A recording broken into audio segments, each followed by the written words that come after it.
Next, let's look at removing at a certain index. So if you want to delete an item at index 1, I've got a string called what to remove that's going to get what's in the text box.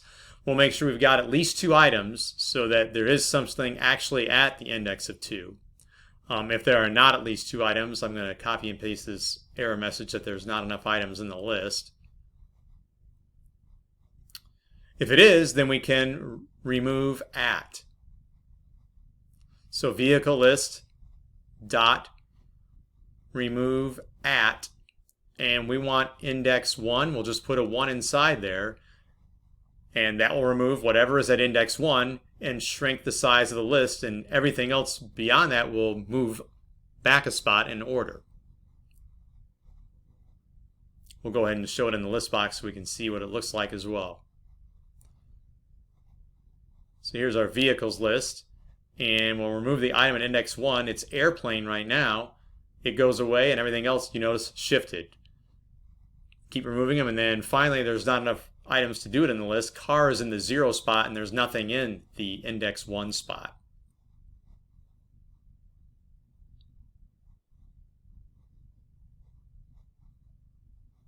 I'll copy and paste some stuff down here for the test scores and change the name of the list to test scores list, and make sure we display the test scores list also, and it's the same idea here. So if we switch this to the test scores and we want to get rid of the item in index 1, there it went away. Now there's just 5 items. The item in index 3 is 95.2 because everything shifted. And we can keep removing the item in index 1. Notice the lists again are staying in memory because they are their own objects. The list box is just showing us what the lists are. Well, if we want to remove an item that the users have typed in, I've got a variable here called item to remove, and it will equal whatever is in the text box. So this is going to be dot remove. So we'll have our vehicle list dot remove, and then in parentheses we'll type in what we want to remove. For us, it's whatever's being stored in item to remove. That's what they put in the text box. And then we'll update our list box so we can see what happened. And we'll clear out the text box.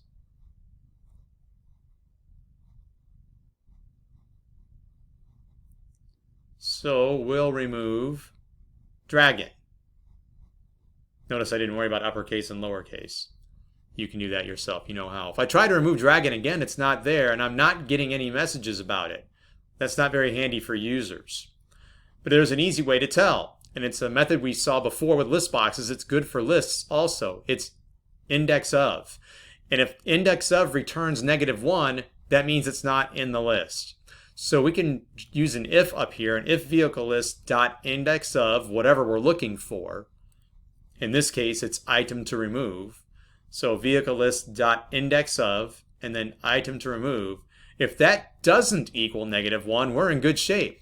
Because if it does equal -1, that means it's not in the list. So if the index of is not equal to -1, it is in the list. Otherwise, that means the index of did return -1. What we're looking for is not in the list.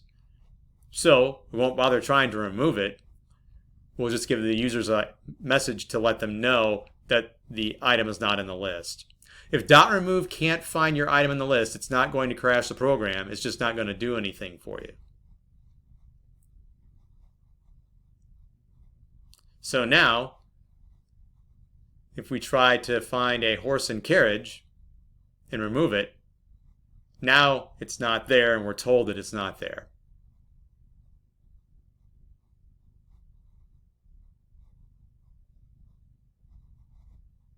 So again, dot remove is the key thing if you want to get rid of an item and you already know what it is.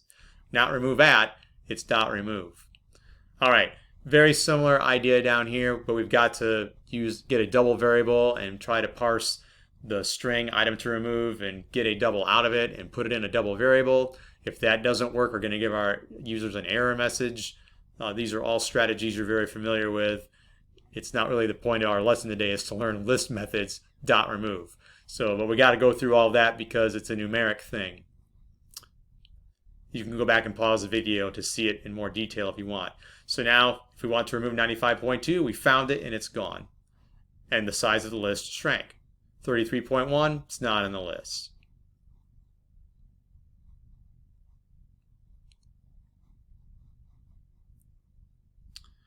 And this whole idea of index of makes searching for something in a list very easy also. We don't have to use a loop. The index of feature does that for us. Visual C# will do a sequential search all the way through the list looking for the item, starting at index 0 and going all the way through the end of the list to look for it. So again, I'll use a string. I'll call it search for this. It will get whatever is typed into the text box.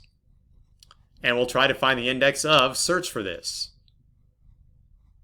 As long as it's not -1, it's in our list, so that will be good.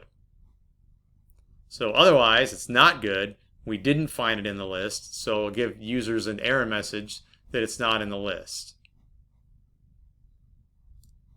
And again, in a good program, you might want to make more use of to upper or to lower to really do a good check on whether things are there or not.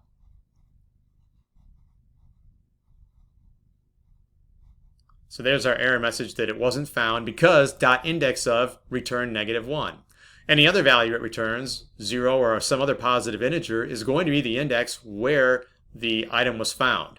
So you know two things. One, it's there, it's actually in the list. And two, you know where in the list it is. So we'll give users that message. We found it, and we'll tell the users where we found it.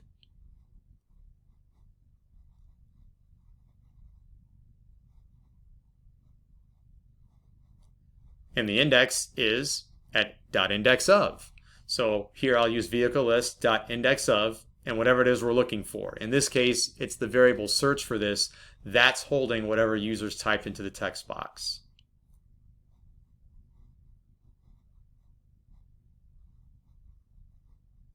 So again, a lot of uses of .index of. It tells you where you can find what you're looking for in a list, but if it returns -1, it's not in the list. So bicycle looks like it's in the 3 spot, and there it is. It's in the list. It's at index 3.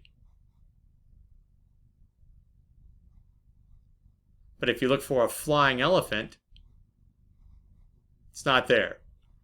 .index of returned -1, and we had things set up so that if that method returned -1, users got a message that the object is not in the list. Again, a bunch of stuff we have to do with parsing because of the text box. You know how to do all that. If you want to pause the video to take a closer look, you can. Just trying to show you that .index of is how you find, that's how you can search a list. It'll tell you if it returns 0 or any other positive integer, it's in the list, and that's where it is. If you get -1, it's not in the list. So 88.6 is at index 5. 91.2 is at index 1. But 64.7, it's not in the list because .index of returned -1.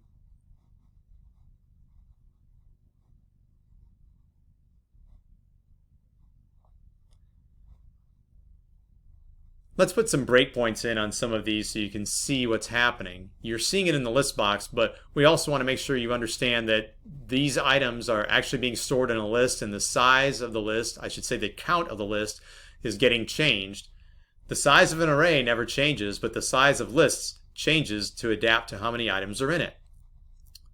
So we'll check out the add item to list feature. If we add a boat to the list and we add vehicle list to watch, you'll notice we have a tab on the left we can click. The count is 5 right now, and you can see every item at every spot. Then we take a step, and now boat has been added to the end. And the size of the list, you notice count now equals 6.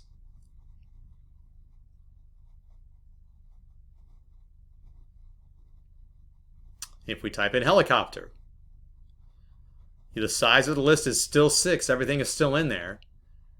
And now it's gone up to 7. You notice in red that something has happened. And helicopter has been added to the end. And the size of the list has jumped up to 7.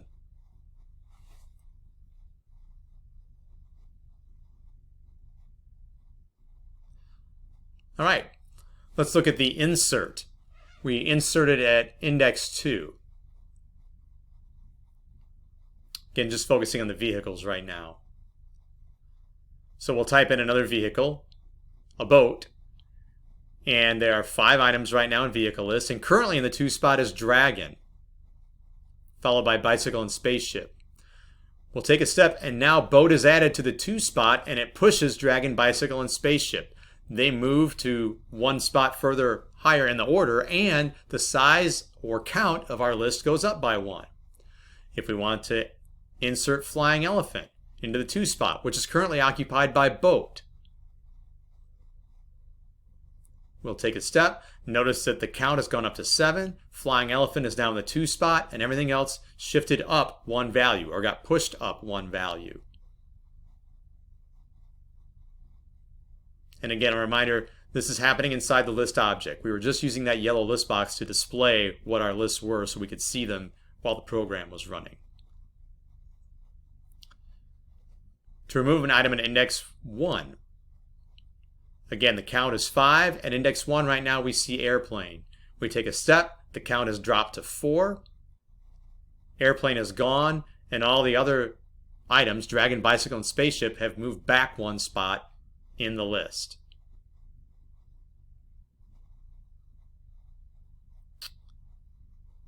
If we want to remove the typed item, we'll type in bicycle.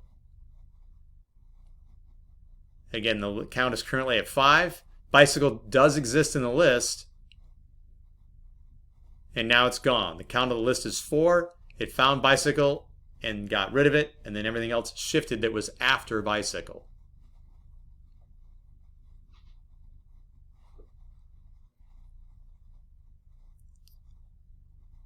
And again, emphasizing that these lists are staying the same. The list box is just showing us what they are. The lists are being stored in memory, and the size of lists can change. Arrays cannot change in their size, but lists can grow and shrink in size. And you can insert things into the middle of them.